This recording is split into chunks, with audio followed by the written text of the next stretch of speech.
Hello everyone, मेरा नाम है असिस्टेंट प्रोफेसर नरेश कोहली और आप देख रहे हैं मेरा यूट्यूब चैनल थर्मल इंजीनियरिंग के लेक्चर सीरीज। देखिए दोस्तों, हीट ट्रांसफर में मैंने आप लोगों को यूनिट 1 और यूनिट 2 के बारे में थियरिटिकल सारी चीज़ें समझा दी थी।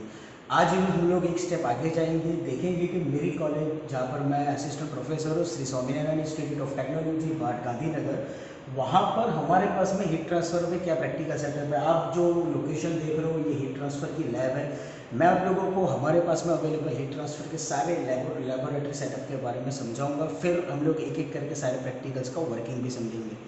सबसे पहला सेटअप हमारा ये thermal conductivity of composite wall. मैंने आप लोगों को एक थियरी पढ़ाई थी, thermal conductivity of plane wall and the composite wall. Plane wall तो चलो सिंगल मटेरियल की वॉल होती है, तो आप लोगों के पास में थर्मल कंडक्टिविटी मिलेगी। लेकिन अगर आप लोगों के पास में कंपोजिट वॉल है, कंपोजिट वॉल का मतलब एक से ज़्यादा मटेरियल से बनी हुई वॉल, तब आप लोगों को each and every single material की अगर थर्मल कंडक्टिविटी मेजर करनी है तो आप कैसे करोगे, उसके बारे में हम लोगों को समझना है। तो ये हमारा सेटअप है thermal conductivity of composite wall. ये हमारा प्रैक्टिकल सेटअप है, ठीक है। इस सेटअप के अंदर आप लोगों को 4 प्लेट मिलेगी। 4 प्लेट में होगी आप लोगों की एस्बेस्टोस की plate, heater plate, wooden plate and MS plate, mild steel, ठीक है। आप लोगों की जो दो ऊपर की प्लेट होगी, आप यहाँ पर देख सकते हैं, ये जो ऊपर का पोर्शन है ये आपका हीटर प्लेट का होगा, ऊपर का पोर्शन ये वुडन प्लेट है। इसके नीचे आपको एस्बेस्टोस की प्लेट मिलेगी, फिर माइल्ड स्टील की प्लेट मिलेगी, फिर नीचे आप लोगों को हीटर की प्लेट मिलेगी। तो इससे आप लोगों को क्या 4 लेयर मिल रहे हैं। स्टेप बाय स्टेप आप लोगों को अलग अलग मटेरियल की वॉल मिल रही है। इसको हम लोगों ने इस स्क्रू के थ्रू हम लोगों ने टाइट बंद कर दिया है, पैक कर दिया है। यहाँ से हम लोग क्या करेंगे, तो वोल्ट मीटर के थ्रू, टाइमर स्टेट के थ्रू हम लोग वोल्टेज सेट करेंगे। वोल्टेज आप लोगों को सेट करना है 100 वोल्टेज से बिलो। इसी के बेस पर आप लोगों को एम्पियर यानी कि करंट मिलेगा। ये जनरल इंस्ट्रक्शन बता रहा हूँ, कॉमन इंस्ट्रक्शन है। जितने भी सेटअप बताऊंगा सारे सेटअप में आएगा, कॉमन इंस्ट्रक्शन है, प्रैक्टिकल शुरू नहीं हुआ है। तो इस तरह से हम लोगों को क्या करना है, वोल्टेज सेट करना है 100 वोल्टेज से कम, और ये वोल्टेज के बेस पर ही आप लोगों को मिलेगा करंट के कितना करंट आप लोगों के सेटअप के अंदर ट्रांसफ़र हो रहा है। और ये सारी चीज़ों की जो टेम्परेचर वैल्यू मिलेगी वो मिलेगी यहाँ पर, ठीक है। ये टेम्परेचर इंडिकेटर है। हमारे पास में 4 मटेरियल है, 4 लेयर है। ये 4 लेयर के टेम्परेचर हम लोग यहाँ से मेजर करेंगे, जो मैं आप लोगों को प्रैक्टिकल में बताऊंगा। प्रैक्टिकल सेटअप स्टार्ट किस तरह से करना है, ऐसा नहीं कि डायरेक्ट शुरू कर दिया, वो प्लग ऑन किया, प्लग इन करने के बाद ये ध्यान रखना है कि आप लोगों की जो एमसीबी स्विच हो वो बंद होनी चाहिए। एमसीबी स्विच सारे सेटअप के अंदर ये कॉमन इंस्ट्रक्शन है। एमसीबी स्विच सबसे पहले हमेशा बंद होनी चाहिए। आपकी हीटर की स्विच सबसे पहले हमेशा बंद होनी चाहिए। डायमर स्टेट जो है वो आपका 0 के ऊपर होना चाहिए। उसी के बाद आप लोगों को एमसीबी को स्टार्ट करना है। डायमर स्टेट 0, हीटर की switch 0, MCB on off condition, ठीक है। इसके बाद में आप लोग क्या करोगे, सबसे पहले एमसीबी स्टार्ट करोगे। एमसीबी स्टार्ट करने के बाद आप हीटर स्टार्ट करोगे। हीटर स्टार्ट करने के बाद यहाँ से वोल्टेज सेट करना है। मैंने पहले ही बोला, वोल्टेज आप कुछ भी सेट कर सकते हो बिलो 100 वोल्ट। 100 वोल्ट से बिलो सेट करोगे तो आप लोगों को एम्पियर मिलेगा कि भाई इतना करंट आप लोगों का ट्रांसफर हो रहा है। और फिर आप लोगों को करना ये है कि इस सेटअप को स्टेडी स्टेट हीट कंडक्शन या तो स्टेडी स्टेट कंडीशन तक ऐसे ही छोड़ देना। स्टेडी स्टेट कंडीशन का मतलब ये होगा कि जो भी प्लेट आप लोगों के पास में है, मतलब कि जो वॉल्स आप लोगों के पास में है डिफरेंट मटेरियल्स के, ये वॉल का टेम्परेचर यहाँ पर कांस्टेंट हो जाएगा। देखिए आपने थोड़े समय पहले देखा होगा जब मैंने ये इंडिकेटर समझाया, तब यहाँ पर ये टेम्परेचर ब्लिंक हो रहा था, ठीक है। अभी ये स्टेडी स्टेट पर है, फाइनल आंसर नहीं आया, अभी भी इसका टेम्परेचर बढ़ेगा। आप देखोगे तो आपको अलग अलग टेम्परेचर मिलेंगे, लाइक दिस 44 कॉमन, फिर इसके बाद का जो भी लेयर होगा 45, 44, ठीक है। ये अभी स्टार्टिंग हुआ इसीलिए सेम टेम्परेचर दिखा रहा है, ठीक है। आगे जाने पर आप लोगों को वेरिएशन मिलेगा 45, 44, 45 ब्लिंक हो रहा है क्योंकि यहाँ पर मटीरियल अलग होगा। थर्ड वॉल आप लोगों की जो भी होगी, मान लो कि माइल्ड स्टील है तो माइल्ड स्टील की थर्मल कंडक्टिविटी ज़्यादा है, थर्मल कंडक्टिविटी ज़्यादा तो डेफिनेटली टेम्परेचर ज़्यादा जाएगा। इसी तरह से नेक्स्ट बराबर 43 मान लो कि एस्बेस्टॉस है, सेम 2 टेम्परेचर 2 लेयर में मिलेंगे। पहला दूसरा टेम्परेचर पहले लेयर के लिए, तीसरा चौथा टेम्परेचर दूसरे लेयर के लिए। मैं आप लोगों को प्रैक्टिकल में समझाऊंगा, ठीक है। इस तरह से हम लोगों को टेम्परेचर्स की वैल्यू मेजर करके चलनी है हमारे प्रैक्टिकल सेटअप में। तो ये हमारे प्रैक्टिकल था thermal conductivity of composite wall. अब हम लोग हमारे नेक्स्ट प्रैक्टिकल की तरफ जाएंगे जिसका नाम है pin fin apparatus. Pin fin apparatus, fin के बारे में मैंने आप लोगों को समझाया था कि फिन बेसिकली क्या होता है। तो फिन का मेन फंक्शन होता है to increase the rate of heat transfer, इसीलिए हम लोग फिन का यूज़ करते हैं, ठीक है। मैंने आप लोगों को फिन का एक प्रैक्टिकल एग्जांपल भी दिया था कि हमारे बाइक्स के अंदर जो आईसी इंजन होते हैं, आईसी इंजन के ऊपर जो एक्सटेंडेड सर्फेसिस है वो हमारी फिन है। तो ये वन टाइप ऑफ आपकी फिन है। ये है रेक्टेंगुलर फिन, ठीक है, ये आपकी रेक्टेंगुलर फिन है। तो हम पिन फिन एपरेटस में मैं आप लोगों को ये हमारी रेक्टेंगुलर फिन थी, तो आप लोगों को पिन दिखा दूँ। आप देख सकते हो यहाँ पर हमारे पास में एक कॉपर की पाइप दी गई है जो कि हमारी पिन है, जिसको हम लोग बोल सकते हो पिन। और इसके ऊपर आप लोगों को नंबर ऑफ़ जंक्शंस दिखेंगे, मतलब कि 1 2 3 4 और ये 5, ठीक है, ये आप लोगों के वेरियस जंक्शंस है। ये जंक्शन के ऊपर हम लोगों को टेम्परेचर मेजरमेंट करना है। अभी पिन फिन एपरेटस ये दो तरीके से हो सकता है। देखिए, कन्वेक्शन चैप्टर में आप लोगों को नेक्स्ट में चलाने वाला हूँ। कन्वेक्शन की दो टाइप होते हैं, natural convection and force convection. Natural convection का मतलब ये होता है कि हीट ट्रांसफ़र जो होगी वो नेचुरली होगी। जैसे कि आप लोग गर्म पानी को एटमॉस्फेयर के अंदर रख दो, खुले में रख दो, तो क्या होगा कि after some time that hot water will lose the heat energy. तो वो नेचुरल कन्वेक्शन होगा कि एटमॉस्फेयर की एयर के अंदर उसने अपने गर्म पानी में हीट एनर्जी लॉस कर दी। दूसरा क्या होता है कि गर्म चाय के कप के प्यालों को पंखे के नीचे रख देना, तो ये आप लोगों के लिए फोर्स कन्वेक्शन हो जाएगा। क्यों कि चाय के प्याले को, गर्म चाय के प्यालों को ठंडा करने के लिए हम लोगों ने फोर्सफुली पंखे की हवा को घुमाया है। तो कन्वेक्शन किस तरह से दो टाइप होते हैं, तो वही कन्वेक्शन के दो टाइप हम इसके अंदर देखेंगे। पहला प्रैक्टिकल हम लोग करेंगे नेचुरल कन्वेक्शन। आप देख सकते हो हमारे सेटअप के अंदर यहाँ पर एक मोटर है। ये मोटर रखने का मतलब यही है कि हम लोग क्या करेंगे कि जब इस मोटर को चालू करेंगे तो हमारे ये रेक्टेंगुलर फिन के राइट साइड वाले पोर्शन से यहाँ से एक एयर स्टक होगी। जो भी एटमॉस्फेरिक एयर स्टक होगी वो एयर आपकी पिन फिन, ये पिन के कांटेक्ट में आएगी। नेचुरली क्या होगा कि हम लोग जब इस मोटर को बंद रखेंगे तो आप लोगों की पिन के अंदर तो हीट ट्रांसफ़र हो रही है, लेकिन एटमॉस्फेरिक एयर भी इसके अंदर से सर्कुलेट होती रहेगी। तो जो हीट ट्रांसफर होगा उसकी वैल्यू हम लोग पहले नोट करेंगे, मतलब कि वो हमारा हो जाएगा नेचुरल कन्वेक्शन। जब हम लोग मोटर को चालू करेंगे तब क्या होगा कि ऐसे मैक्सिमम अमाउंट में एयर आपकी ट्रांसफर होगी। जब मैक्सिमम अमाउंट में आपकी एयर ट्रांसफर होगी तो यहाँ पर हीट ट्रांसफर की प्रोसेस थोड़ी फास्ट होगी। उस समय आप लोगों के लिए क्या टेम्परेचर मिल रहा है तो वो हम लोग यहाँ से नोट करेंगे, ठीक है। तो यहाँ पर हम लोगों के पास में दो सेटअप है, एक नेचुरल कन्वेक्शन भी है और दूसरा फोर्स कन्वेक्शन भी है, ठीक है। तो ये हमारा सेटअप आपको दो एक्सपेरिमेंट करके देगा, natural convection and force convection. तो तीन सेटअप हो गए, thermal conductivity of composite wall, pin fin apparatus में हम लोगों ने natural convection and force convection देख लिया। ये है हमारे पास में नेक्स्ट टॉपिक, मतलब कि next practical double pipe heat exchanger, हमारा यूनिट नंबर 4 जिसको बोल सकते हो, ठीक है, मतलब सॉरी यूनिट नंबर 5 आपके हीट ट्रांसफर के सिलेबस के अंदर। डबल पाइप हीट एक्सचेंजर, ये आपका डबल पाइप का सेटअप है। डबल पाइप में आप लोगों को दो मोटर मिलेगी, आप लोगों के लिए इनलेट होगा, कोल्ड वाटर के लिए आउटलेट होगा, यहाँ से हॉट वाटर के लिए इनलेट होगा, यहाँ पर हॉट वाटर का आउटलेट होगा। हम लोगों को क्या करना है, ये आपका हीटर है, ठीक है। इस टैंक के अंदर हम लोग पानी जमा करेंगे। जो भी पानी हम लोग यहाँ पर जमा कर रहे हैं उसको हीटर के थ्रू हम लोग हीट ट्रांसफ़र करेंगे। हीट ट्रांसफ़र करने के बाद जो गर्म पानी हो रहा है उस गर्म पानी को यहाँ पर पाइप के थ्रू, ये मोटर के थ्रू, यहाँ से हम लोग हमारे इस डिवाइस के अंदर, इस मोटर के थ्रू, इस पाइप के थ्रू हमारे इस हीट एक्सचेंजर के अंदर ट्रांसफ़र करेंगे। यहाँ पर हम हमारे ठंडे पानी को जमा करेंगे, कोल्ड वाटर को स्टोर करेंगे, और ये कोल्ड वाटर हमारे इस मोटर के थ्रू, यहाँ से इस पाइप के थ्रू आपकी डबल पाइप हीट एक्सचेंजर के अंदर ट्रांसफ़र होगी, ठीक है। हॉट वाटर और कोल्ड वाटर के बीच में हीट ट्रांसफ़र होगी, तो definitely hot water will lose the heat energy, cold water will gain the heat energy. वह हीट एनर्जी को हम लोग मतलब कि टेम्परेचर के फॉर्म में नोट करेंगे। ये है आप लोगों का रोटामीटर। ये दो आप लोग, हॉट वाटर का रोटामीटर, कोल्ड वाटर का रोटामीटर, मतलब कितना डिस्चार्ज आप लोगों को देना है, फ्लो वेलोसिटी, आपके वाटर की, लिक्विड की वेलोसिटी आपको कितनी रखनी है वो आप ये दोनों रोटामीटर के थ्रू मैनेज कर सकते हो। और हीट एक्सचेंजर है, मतलब डेफिनेटली हीट एक्सचेंज करने के बाद में क्या टेम्परेचर की वैल्यू मिलेगी वो हम कैसे फाइंड आउट करेंगे, और हीट की वैल्यू फाइंड आउट करेंगे। जिस तरह से डबल पाइप हीट एक्सचेंजर है, बिल्कुल उसी तरह से यहाँ पर आप लोगों को मिलेगा shell and tube type heat exchanger. Shell and tube type heat exchanger के अंदर भी सेम चीज़। शैलेंट ट्यूब का मतलब ये होगा कि आपका शैल है, इसके अंदर नंबर ऑफ ट्यूब्स होगी, और ये इन ट्यूब्स के अंदर भी सेम चीज़। ये है हमारा हीटर, यहाँ पे हम लोग हॉट वाटर का स्टोरेज करेंगे। यह है हमारा कोल्ड वाटर टैंक, यहाँ पर हम लोग कोल्ड वाटर को स्टोर करेंगे।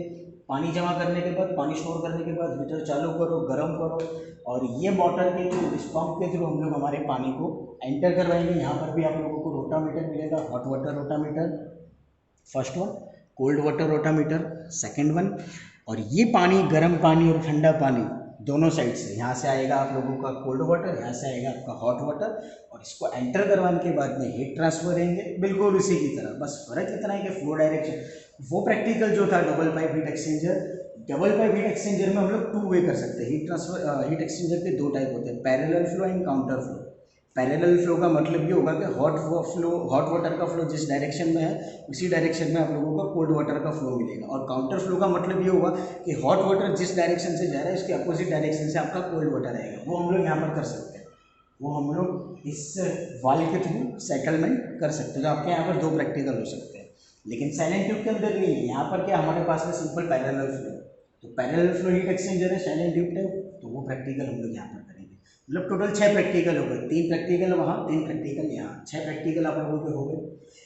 नेक्स्ट प्रैक्टिकल हमारे लिए क्या होगा, तो thermal conductivity of metal road. ये स्टीफन बोल्ट्जमैन apparatus है, ये मैं आप लोगों को समझा रहा हूँ क्योंकि हमारे रेडिएशन चैप्टर का है। सबसे पहले हम लोग ये thermal conductivity of metal road समझेंगे, क्यों, क्योंकि ये कंडक्शन चैप्टर से रिलेटेड है।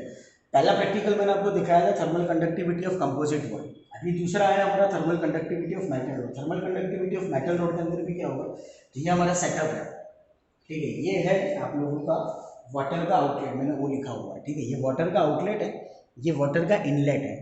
यहाँ से हम लोग कोल्ड वाटर को, यहाँ से हम लोग कोल्ड वाटर को हमारे सेटअप के अंदर एंटर करवाएंगे, और यहाँ से आप लोगों का आउटलेट में हॉट वाटर निकलेगा। क्यों, क्योंकि इस सेटअप के सेंटर में हम लोगों ने एक मेटल रोड रखी है, जो आप लोग यहाँ से देख सकते हो, यू कैन सी।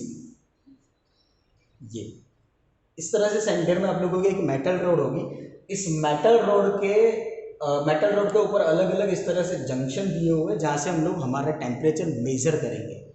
सेटअप का वर्किंग बिल्कुल कंपोजिट वॉल की तरह है। कंपोजिट वॉल में जिस तरह से काम होता है बिल्कुल उसी तरह से हम लोगों को काम करके चलना है, ठीक है। डायमर स्टेट से हम लोग वोल्टेज सेट करेंगे। सबसे पहले हीटर चालू किया, डायमर स्टेट से वोल्टेज सेट किया। वोल्टेज सेट करने के बेस पर आप लोगों को करंट मिलेगा। सॉरी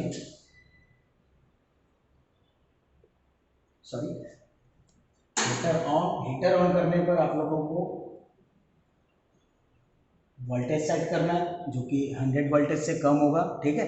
इसके बेस पर आप लोगों को करंट की वैल्यू मिलेगी। थोड़े टाइम तक इसको गर्म होने देना है, हमारे मेटल रोड को हीट ट्रांसफ़र करने देना है। हीट ट्रांसफ़र करने के बाद में हम पानी का सर्कुलेशन वहाँ से चालू करेंगे, और जो भी वाटर सर्कुलेशन चालू करोगे उसी के बेस पर आप लोगों की जो हीट ट्रांसफ़र होगी वो हीट ट्रांसफ़र आप लोगों को यहाँ पर नोट डाउन करनी है। तो दोस्तों मैंने आप लोगों को 7 प्रैक्टिकल के सेटअप समझा दिए हीट ट्रांसफ़र के अंदर। अभी भी 2 प्रैक्टिकल के सेटअप में आप लोगों को 3 प्रैक्टिकल के सेटअप में आपको समझाऊंगा। आई होप कि आपको समझ में आया होगा। नेक्स्ट लेक्चर में हम लोग बाकी के 3 का बाकी के 3 का सेटअप समझेंगे और एक प्रैक्टिकल का working. Thank you so much. तो दोस्तों अब हम लोग हमारे हीट ट्रांसफ़र के नेक्स्ट प्रैक्टिकल की तरफ चलते हैं। ये है guarded hot plate method. Guarded hot plate method one type of just like thermal conductivity of composite wall की तरह है, जिसमें सेटअप में किसी तरह से होगा। यहाँ पर भी आप लोगों को नंबर ऑफ प्लेट्स मिलेगी, हीटर प्लेट होगी, गार्डेड प्लेट होगी, स्पेसिमेन प्लेट होगी। आप लोगों को ये वाइट मटेरियल दिख रहा होगा, ठीक है। ये फाइब्रस मटेरियल है, इसको बोलते हैं ग्लास वूल। ये मटेरियल बेसिकली इंसुलेशन मटेरियल के तौर पर माना जाता है। इंसुलेशन का मतलब मैंने आप लोगों को समझाया था, जो हीट ट्रांसफ़र ना होने दे। तो ये आप लोगों को जो ग्लास वूल सराउंडिंग में दिख रहा है, ये ग्लास वूल सेटअप करने का मतलब एक ही है कि जब हमारे प्रैक्टिकल सेटअप में हम लोग हीट ट्रांसफ़र करेंगे तो वो हीट एनर्जी एटमॉस्फेयर में लॉस ना हो। The same thing is also arrange into your thermal conductivity of composite wall experiment setup. उसके अंदर भी ये मटेरियल था, लेकिन मैं आपको समझाना भूल गया। वो मैं आप लोगों को यहाँ पर दिखा देता हूँ। इस तरह से ग्लास वूल का अरेंजमेंट होता है, इसीलिए एक रखा जाता है कि हीट ट्रांसफ़र का जो भी हीट ट्रांसफ़र हो रही है उसकी वजह से हीट लॉस एटमॉस्फेयर में ना हो। 100% हीट ट्रांसफ़र हमारे प्रैक्टिकल सेटअप में। तो नंबर ऑफ स्पेसिमेन यहाँ पर होंगे। यहाँ पर होगी आप लोगों की इनलेट पाइपलाइन, जहाँ से हम लोग कोल्ड वाटर को एंटर कराएंगे। ये होगी हमारी आउटलेट पाइप, जहाँ से आप लोगों का हॉट वाटर बाहर आएगा। आप लोगों की जो कोल्ड वाटर होगी वो ये सर्किट्स के अंदर घूमेगा, ठीक है। यहाँ पर इन सर्किट्स के अंदर घूमेगा। आपके प्लेट्स के सराउंडिंग में जो हीट ट्रांसफ़र हो रही है वो आपके ठंडे पानी को मिलेगी, और वो वैल्यू हम लोगों को नोटिफाइड करनी है, वो हम लोगों को नोट करना है। डायमर स्टेट से हम लोग कुछ वोल्टेज सेट करेंगे। वोल्टेज के बेस पर हमको करंट मिलेगा, मतलब कि हीट इनपुट मिल जाएगा।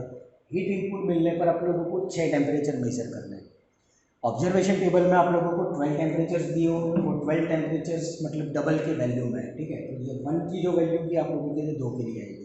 एक चीज़ यहाँ पर ध्यान में ये रखना है कि गार्डेड प्लेट का टेम्परेचर जो होगा वो आप लोगों की हीटर के प्लेट के टेम्परेचर से ज़्यादा डिफरेंस में नहीं होगा, हार्डली 1 डिग्री सेल्सियस या तो फिर 2 डिग्री सेल्सियस टेम्परेचर का डिफरेंस आएगा, इससे ज़्यादा डिफरेंस नहीं होगा।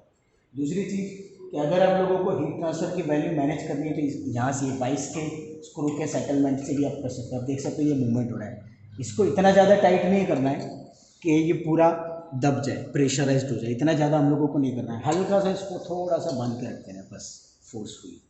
यहाँ से हम लोग टेम्परेचर मेजर करेंगे, जैसे 1 का टेम्परेचर आप देख सकते हो 68 69 हो रहा है, मतलब स्टेडी स्टेट कंडीशन में नहीं है। देखो हीट ट्रांसफ़र के जितने भी प्रैक्टिकल सेटअप है ना, उसको स्टेडी स्टेट कंडीशन में आने के लिए कम से कम 4 से 5 घंटों का टाइम लगता है, 4 to 5 hours भी रिक्वायर्ड, ठीक है। तो हम लोग पॉसिबल यही करेंगे, हम लोग जितना हो सके उतना ज़्यादा से ज़्यादा कोशिश यही करेंगे कि नियर वैल्यू तक जाए ताकि हम लोगों को परफेक्ट रिजल्ट मिले। जैसे कि ये 1 टाइम T1 आपका आ रहा है 69, T2 71, मैंने बोला था 70 71, 1 या 2 डिग्री सेल्सियस टेम्परेचर का डिफरेंस आएगा। 44 अभी पहले हमारी प्लेट थी हीटर प्लेट, फिर गार्डेड प्लेट, अभी आपकी स्पेसी में सॉरी हीटर प्लेट थी पहले, अभी गार्डेड प्लेट आ गई है,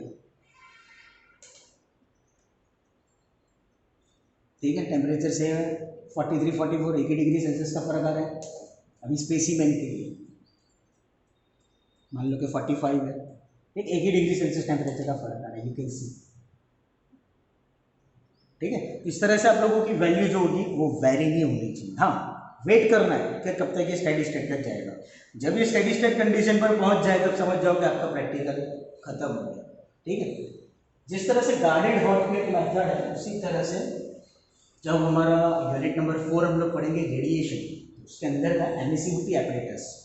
एमिसिविटी का मतलब ये होता है कि ब्लैक बॉडी कितनी सोलर रेडिएशन को या तो कितनी एनर्जी को एब्जॉर्ब कर सकता है, उसको एमिसिविटी बोलते हैं। एमिसिविटी प्रैक्टिकल सेटअप कुछ इस तरह से होगा कि हमारे पास में यहाँ पर 2 प्लेट होगी, ये है ब्लैक बॉडी और ये है आप लोगों की वाइट बॉडी, ठीक है। ये ब्लैक और वाइट बॉडी के लिए हम लोग डायमर स्टेट से वोल्टेज सेट करेंगे, ये आपकी ब्लैक प्लेट के लिए है, ये डायमर स्टेट वोल्टेज सेट करेगा ब्लैक प्लेट के लिए, ये डायमर स्टेट से हम लोग वोल्टेज सेट करेंगे वाइट प्लेट के लिए, ठीक है। हीटर चालू करने के एमसीबी चालू करने के बाद हम लोग हीटर चालू करेंगे, लेकिन ध्यान क्या रखना है, अगर आप लोगों को ब्लैक बॉडी के अंदर हीट ट्रांसफर करनी है तो वो मैनेज करोगे आप इस पॉइंट के थ्रू। इस पॉइंट को जब आप ऊपर ऑन करोगे तो ये वाइट बॉडी के लिए, आप वाइट बॉडी के लिए यहाँ से हीट इनपुट दे सकते हो। सॉरी मैंने हीटर चालू नहीं किया, हीटर चालू करने के बाद ये मैं वाइट बॉडी के लिए हीट इनपुट दिया, ठीक है, जिसके बेस पर आप लोगों को कुछ करंट भी मिलेगा। द सेम वे जब आप लोगों को ब्लैक प्लेट के लिए हीट ट्रांसफर चाहिए तो स्विच को सेंट्रली पहले न्यूट्रल करो और फिर डाउनवर्ड डायरेक्शन में पुश करके, अभी ब्लैक प्लेट के लिए तो ये ब्लैक प्लेट का डायमंड स्टेट है, इसको हम मूव करेंगे लाइक दिस, ठीक है। तो ब्लैक बॉडी और वाइट बॉडी दोनों के लिए हम लोगों ने हीट इनपुट दी थी, इसको भी हम लोगों को स्टेडी स्टेट कंडीशन पर छोड़ देना। लेकिन यहाँ पर एक चीज़ ध्यान ये रखनी है कि ब्लैक बॉडी हीट एब्जॉर्ब ज़्यादा करेगा और वाइट बॉडी हीट एब्जॉर्ब कम करेगा रेडिएशन की वजह से। तो वोल्टेज का सेटअप हम लोग इस तरह से करेंगे कि दोनों बॉडी का टेम्परेचर हम लोगों को यहाँ पर सेम है, उसके बेस पर हम लोग वोल्टेज सेट करेंगे, उसी के बेस पर आपका करंट होगा, मतलब कि हीट इनपुट आपको उस तरह से देना है, मशीन को एटलीस्ट 3 to 4 आवर्स के लिए चालू छोड़ देना है और फिर आप लोगों का जो रिजल्ट आएगा वो आपको नोट करना है, ठीक है। उसी के बेस पर हम लोग फिर फाइंड आउट करेंगे एमिसिविटी कि भाई वाइट बॉडी और ब्लैक बॉडी की एमिसिविटी कितनी है, ठीक है। एमिसिविटी फाइंड आउट करने के बाद में इसी चैप्टर का एक और मतलब कि सोलर रेडिएशन के लॉ के बेस पर जो अलग अलग लॉज हम लोग पढ़ने वाले हैं, किरचॉफ्स लॉ है, स्टीफन बोल्ट्जमैन कांस्टेंट लॉ है, तो स्टीफन बोल्ट्जमैन लॉ का ये practical setup, Stefan Boltzmann apparatus. Stefan Boltzmann apparatus के अंदर भी कुछ इस तरह से होता है, ये फीड टैंक है, इस फीड टैंक के अंदर हम लोग पानी भर लेंगे at least up to this level 75% to 80% तक।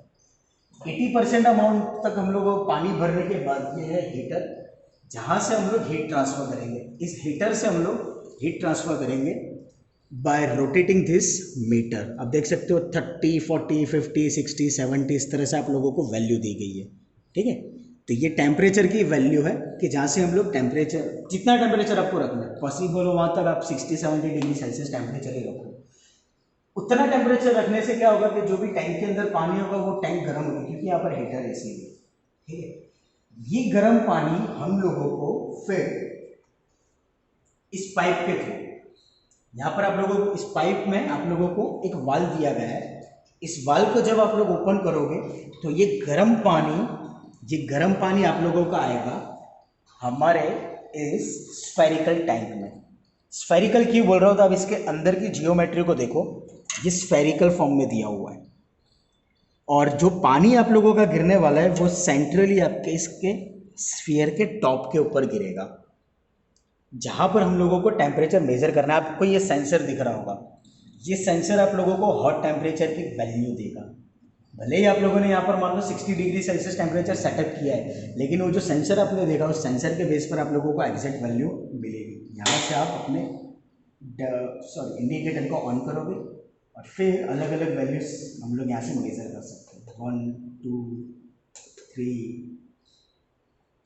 4, अभी कुछ चालू नहीं इसीलिए वैल्यू अलग आ रही है, ये दिख नहीं रहा है। इस तरह से 4 टेम्परेचर हम लोगों को मेज़र करने हैं और ये 4 टेम्परेचर मेज़र करने के बाद में स्टीफन बोल्ट्जमैन कांस्टेंट सिग्मा, वो वैल्यू हम लोग फाइंड आउट करेंगे। उस वैल्यू को फाइंड आउट करने के लिए ये एपरेटस का यूज़ किया जाता है। ये प्रैक्टिकल सेटअप था हमारे स्टीफन बोल्ट्जमैन कांस्टेंट का। दोस्तों ये थी हीट ट्रांसफ़र की लैब, जिसके अंदर हम लोगों को टोटल 10 प्रैक्टिकल्स परफॉर्म करना है। कुछ मशीन के अंदर 2 भी हो जाएंगे, कुछ मशीन के ऊपर सिर्फ 1 प्रैक्टिकल। अब मैं आप लोगों को वर्किंग बताता हूँ thermal conductivity of composite wall के बारे में, जो कि हमारा पहला सेटअप था। Thermal conductivity of composite wall, जिसके अंदर मैंने आप लोगों को समझाया था कि हमारे पास में नंबर ऑफ वॉल्स होगी, नंबर ऑफ वॉल्स के बेस पर हम लोग हमारा प्रैक्टिकल परफॉर्म करने वाले हैं। मेरे पास में ऑब्जर्वेशन टेबल है, मैं आपको सेटअप के साथ में समझाता हूँ। देखिए एज यू कैन सी, ये है हमारा ऑब्जर्वेशन टेबल, ठीक है। ऑब्जर्वेशन टेबल के अंदर आप लोगों को क्या मिलेगा, तो वोल्टेज मिलेगा जो कि हम लोग यहाँ से नोटिफाई करेंगे, जो हम लोगों ने सेट किया होगा। करंट जो हम लोगों को साइड में मिलने वाला है आपके डायल इंडिकेटर के ऊपर, ठीक है, सॉरी डायल इंडिकेटर नहीं, आपके इंडिकेटर के ऊपर। फिर हीट इनपुट का मतलब कितनी हीट ट्रांसफर की, मतलब Q is equal to V into I, मतलब वोल्टेज इंटू करंट करो तो आपका हीट इनपुट हो जाएगा कि कितनी हीट ट्रांसफर आप लोग आपके प्रैक्टिकल सेटअप के अंदर कर रहे हो। ये है आपका ऑब्जर्वेशन टेबल। मैंने आपको बोला था कि 2 टेम्परेचर आप लोगों के लिए सिंगल प्लेट्स के लिए, T1 T2 for your heater plate जो कि मेन सोर्स है। फिर T3 T4 जो हम लोग यहाँ से चेंज करके मेजर करने वाले हैं इस इंडिकेटर के थ्रू, ठीक है। T3 T4 होगा आपकी माइल्ड स्टील की प्लेट के लिए टेम्परेचर, जो आप लोगों को वैल्यू यहाँ पर मिलेगी। T5 T6 होगा आपका एस्बेस्टोस प्लेट, मतलब कि इसके अंदर जो तीसरा लेयर होगा एस्बेस्टोस मटेरियल का, उसका टेम्परेचर कितना होगा, तो T5 and T6। And the final one is wooden plate, मतलब कि जो आपकी वुडन प्लेट दिख रही है ऊपर की तरफ, उसका टेम्परेचर आपको मिलेगा T7 एंड T8, ये आपका वुडन प्लेट है, ठीक है। तो ऐसे 8 टेम्परेचर हम लोगों को मेजर कर रहे हैं। ये अभी भी स्टेडी स्टेट कंडीशन में नहीं आया है, स्टेडी स्टेट कंडीशन में नहीं है, लेकिन प्रैक्टिकली आप लोगों को अगर वैल्यू मेजर करनी है तो आप लोग कर सकते हो। जैसे कि T1 हमारे पास में T1 हीटर प्लेट के लिए, T2 हीटर प्लेट के लिए, ठीक है। तो T1 की वैल्यू मान लो 65 है, T2 की वैल्यू 65 है। क्यों? क्योंकि आप लोगों की हीटर प्लेट है इसीलिए। T3 और T4 क्या था, आपकी माइल्ड स्टील की प्लेट। जब माइल्ड स्टील में हीट ट्रांसफर हो रही है क्योंकि कंडक्शन प्रोसेस है तब सेम वैल्यू, क्योंकि इसके थर्मल कंडक्टिविटी हो सकता है हीटर प्लेट के इक्वल हो, मतलब 100% हीट ट्रांसफर हो रही है। T3 is 65 just like that, T4 is 65। ये वेरी होगा अभी भी, इसके अंदर और भी चेंजेस आएंगे। जब जैसे जैसे टाइम बढ़ते जाएगा, स्टेडी स्टेट कंडीशन आएगी, वैसे वैसे इसके अंदर चेंजेस आएंगे। उसी तरह से T5 T6 एस्बेस्टोस मटेरियल। अब यहाँ पर देखो, एक नॉर्मल एक रेगुलर चीज़ आपको पता है कि आप हीट ट्रांसफर मेटल रोड के अंदर करो और हीट ट्रांसफर एक वुड के अंदर करो, तो डेफिनेटली मेटल रोड के अंदर हीट ट्रांसफर जल्दी होगा, वुड के अंदर कम होगा। क्यों? क्योंकि मेटल रोड की थर्मल कंडक्टिविटी ज़्यादा है वुड की कंपेयर में। तो यहाँ पर सेम चीज़ है कि भाई एस्बेस्टोस की थर्मल कंडक्टिविटी क्या है, माइल्ड स्टील की कंपेयर में कम है, तो डेफिनेटली यहाँ पर आपको टेम्परेचर कम मिलना चाहिए। 63। ये टेम्परेचर डिफरेंस आ गया। इसका मतलब ये कि हम लोगों ने हीट ट्रांसफर की शुरुआत जब की थी तब 65 टेम्परेचर था। जैसे जैसे आप लोगों का लेयर बढ़ रहा है, जैसे जैसे थर्मल कंडक्टिविटी आपके मटेरियल की चेंज हो रही है, वैसे वैसे हीट ट्रांसफर चेंज हो रहा है, और हीट ट्रांसफर चेंज हो रहा है तो उसके रिस्पेक्ट में आपका टेम्परेचर चेंज हो रहा है। This is your temperature 61। आ गया सबसे बड़ा डिफरेंस। उसी तरह से T7 और T8 वुडन प्लेट, और भी कम थर्मल कंडक्टिविटी होगी मटेरियल की, और भी ज़्यादा बड़ा डिफरेंस मिलेगा टेम्परेचर में, 46। ठीक है, और T8 46, 45, 45 भी पहले वाले में 45 हो रहा है। मतलब क्या हुआ कि जैसे जैसे आप स्टेप बाय स्टेप अपने लेयर की तरफ बढ़ते गए, थर्मल कंडक्टिविटी चेंज हुई, थर्मल कंडक्टिविटी चेंज हुई तो हीट ट्रांसफर रेट चेंज हुआ। बस करना ये है, you have to wait till the steady state condition. Steady state condition मिल जाए, सारे टेम्परेचर नोट करो। टेम्परेचर नोट करने के बाद यहाँ पर हम लोग इस तरह से एवरेज वैल्यू फाइंड आउट करेंगे। एवरेज वैल्यू फाइंड आउट करने के बाद हमारे पास में कैलकुलेशन टेबल दिया हुआ है, यहाँ पर आपको कैलकुलेशन करना है। कैलकुलेशन करने के बाद you will get the final value of your thermal conductivity for each and every single material. ठीक है, आप देख सकते हो ये आपका फाइनल रिजल्ट का टेबल है कि जहाँ पर आप लोगों को फाइनल रिजल्ट लिखना है। 4 प्लेट थी, हीटर प्लेट, माइल्ड स्टील की plate, asbestos plate, and the final one was wooden plate. Heater plate हमारे लिए इंपॉर्टेंट नहीं है, हमारे पास में 3 प्लेटें थी बाकी की, जिसकी थर्मल कंडक्टिविटी मेजर कर रही है mild steel, asbestos and wooden. जो भी डेटा आप लोगों ने फाइंड आउट किया, उस डेटा के बेस पर आप लोगों को थर्मल कंडक्टिविटी फॉलो करना है, थर्मल कंडक्टिविटी आपको फाइंड आउट करना है। वैल्यू सारी की सारी आपको मिल जाएगी, फॉर्मूलाज आप लोगों को टेबल के अंदर दिए हुए हैं। You just have to perform this. Temperature measure करो, स्टेडी स्टेट कंडीशन की वेट करो, स्टेडी स्टेट कंडीशन आने के बाद में आप लोग आपके ऑब्जर्वेशन टेबल के बेस पर कैलकुलेशन करो, थर्मल कंडक्टिविटी फाइंड आउट करो, and you will get the result. I hope कि आप लोगों को प्रैक्टिकल में समझ में आया होगा। अगर आप लोगों को कोई क्वेश्चन हो तो आप मुझसे जरूर पूछिएगा। Thank you so much.